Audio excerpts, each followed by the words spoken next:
Nous allons maintenant découvrir un art martial peu connu, l'iaido, basé sur le maniement du sabre. Il permet de cultiver la maîtrise de soi. Mathilde Resquier et Mustapha Abbas l'ont découvert à Uzerche.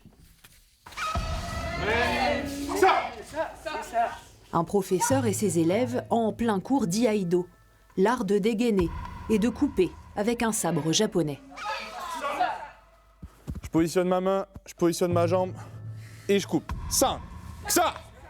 Le sensei, celui qui sait ici, c'est Anthony Costa.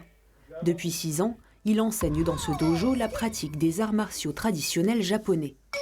Les 6 disciplines enseignées proviennent d'un très ancien clan de samouraïs du XIIe siècle. On va retrouver à peu près plus ou moins toutes les disciplines qui étaient pratiquées à l'époque sur les champs de bataille. Alors bien sûr, ça a été adapté maintenant pour qu'on puisse le pratiquer dans une ambiance beaucoup plus bienveillante et conviviale. À l'époque, c'était pour tuer, quoi. Donc bien entendu qu'on ne peut pas pratiquer de la même façon. Dans cette école, une quinzaine d'élèves. Les senpai sont les plus anciens, les kohai ceux qui débutent. On fait du bâton, de l'épée. Ça, c'est tous les mercredis. Et tous les samedis, on travaille à la main. Ça m'apporte beaucoup de confiance en moi, ça permet de me concentrer, de travailler ma souplesse,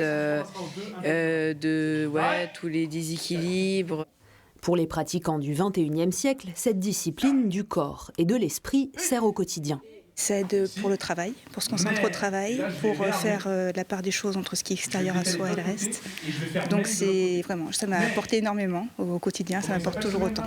À la main ou armés, ces samouraïs des temps modernes apprennent avant tout une philosophie, un petit bout de culture du pays du soleil levant, ici en Corrèze.